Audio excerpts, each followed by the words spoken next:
Hello and welcome back to Clownfish TV. It is me, Geeky Sparkles, and it is just me for this video, sadly, because Kneon is elsewhere. Now, we're going to talk about Hollywood actors starting to walk it back about politics. We have a couple of people that were at the Berlin Film Festival, and they were trying very hard. Yeoh was trying very hard to get them to say stuff and talk politics. And a couple smart ones refused to do it. And the rest of Hollywood needs to start following suit because people are tired of hearing about their political hot takes. So, before we get into it further, please like and subscribe. And if you do, I'll give you a woohoo. And we're going to talk about it. So, yes, Berlin Film Festival happened a couple days ago. I actually knew about this a couple days. We were going to do it, but then Valentine's Day happened, some other things happened, so we got pushed back to today. But we're going to talk about how Hollywood keeps wanting to take every damn opportunity to shove their political beliefs down everyone's throat, and most of us are over it. And a few people are starting to take note, and they're starting to be like, yeah, you know, that's not why people are here. And the media is doing everything they can because they want those people to dump a bunch of political hot takes, especially the ones that they agree with, so they can be like, see you bigots, see you fascists. Ironically, though, I want to point out, I've been seeing these videos lately where they're flat out asking people with the signs that are spelled wrong, what does fascism mean? And they can't answer the question. I'm like, of course they can't, because they're just mouthpieces for idiocy. They don't even know what it means. But then these Hollywood elites are doing the same thing. And then you got Billie Eilish out there being like, no one's illegal on stolen land, and this bit her in the ass because everybody's sick to death of it. So at the Berlin Film Festival, I guess there was one panel at least that the guest Bella Ramsey's in this, and they have a movie coming out. So they were asking them questions, and it was funny because the filmmaker even commented. They were asking them to be political. They were saying, you know, how is art meant to be political? And if so, how can movies help fight the rise of fascism in Europe and America? There it is again.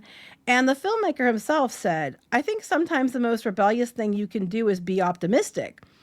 And we want to make a film about joy. I think, you know, there's so much going on in the world right now. I just want to make something that really takes you somewhere else. Yes, because people don't want to hear more political bullshit. They don't want to have it, you know, shoved down their throat at every movie, at every TV show. They're there to see entertainment, to escape reality. It's there to take you to another place, to have fun, to forget about all the other shit for like 2 hours or whatever. That's what you're paying for.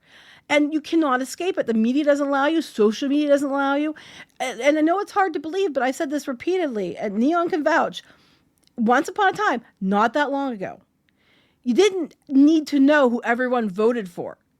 A lot of times you didn't know. You didn't know what actors and actors voted for. You didn't care because they didn't talk about politics. That wasn't their job. You didn't know who your friend voted for unless you guys had a discussion. They told you.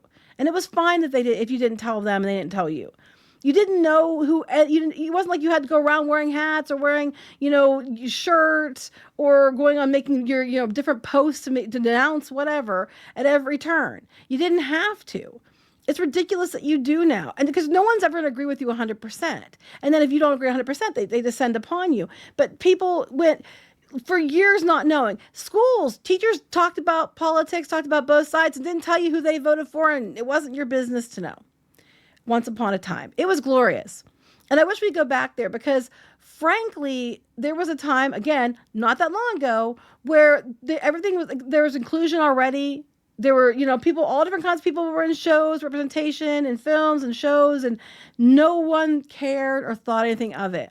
And honestly, with all this bullshit shoved into everything and DEI stuff and all that, all you're doing is you're creating bigotry that was not there. You're creating people's backs up, and they're just immediately turning against it because they're so over it. And that includes people that you're claiming you're fighting for.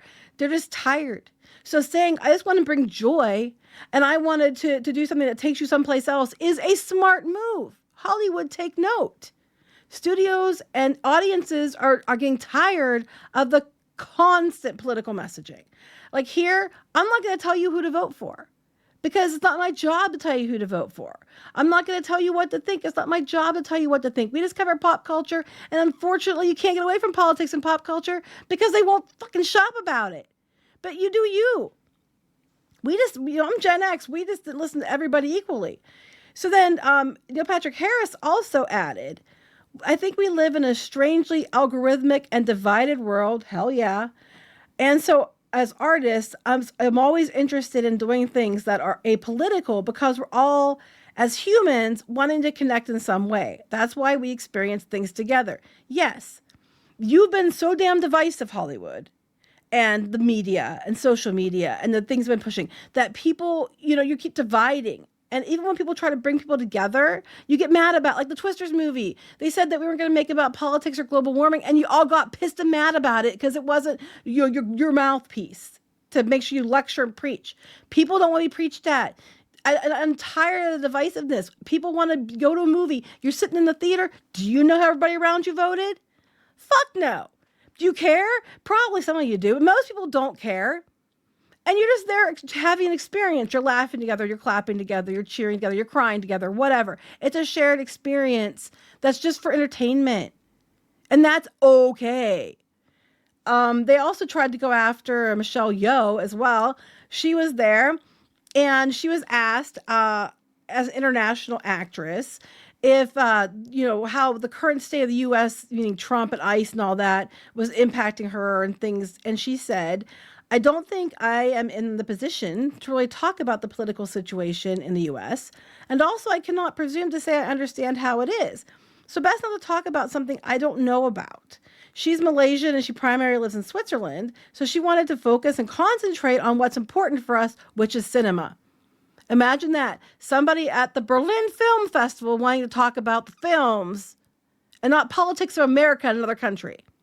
Because they all kept going about America, America, America. And then bored of them to assume because she does movies in America that she lives there. You just made that assumption, this reporter did. And then they tried to go on about, representation and Asian, being an actress and being Asian. And they keep trying to spin this narrative, too, that there isn't enough Asian representation. I'm like, bitch, please. For one, we have American films and shows for sure. But so many shows, the more popular shows and entertainment media and songs and groups and stuff are being brought in from Korea and China and Japan all the time. Anime, K-pop, K-drama, C-drama, even Taiwanese drama, Filipino drama, all those things are coming over here. Hugely popular. Thinking it isn't popular is bullshit. So they're saying about Asian representation, there is plenty of it. It's coming directly from the countries that are Asian, like South Korea and China and stuff. That's coming directly from them. So, if you don't have a bazillion and one Asians like Simu Liu wants to bitch about constantly, it's not because people are phobic or racist. They're just watching the shows coming over from those countries directly. There's tons of representation. And you want to get mad at representation, you watch those shows. You know how often you see people that aren't Asian in those shows? It happens occasionally, but it's very, very rare. It's mostly people that are all Asian. So it's ridiculous. So they're in a film festival questioning everyone. And thankfully some actors are like, saying, hey, no, and directors are saying, hey, we're going to stick to talking about, the movie, the shows, the things that we're creating. We're trying to create things to take you out of the political turmoil. So stop trying to put people back into it. And that's smart. And that's where Hollywood's going. And if studios were smart and if these actors and entertainers were smart, they'd shut their mouths. Because people don't need you to tell them what to think. And the ones that do are usually thoughtless, brainless morons who think that women and black people aren't smart enough to get ID. That's where we're at, guys. And it's like, do you listen to people who think that? No. Frankly, if someone thinks that about me as a woman, I'm like, kiss my ass. I mean, I'm not smart enough or resourceful enough to get ID. And I live in a poor area and I still could get my ID.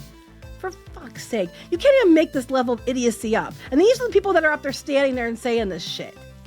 Why would we listen to you? You're stupid and you look dumb. And then you have Pedro Pascal. He wouldn't shut up. Are you seeing him much now? No. I think they gagged him. The studios have gagged him because he wouldn't shut the hell up. And he was costing them money. Rachel Zegler, I just did a video, I don't know what order they're going to go in, but she has got herself a comedy movie after costing Disney $170 million on Snow White. Why you give her another gig is beyond me, but that's where we're at. So people don't want to hear it anymore, Hollywood. And these actors are, Neil Patrick Harris, Michelle Yeoh, they're smart. They're staying out of it. That's what you need to do. Anyway, what do you think? Please like and subscribe, and I'll talk to you later. Bye.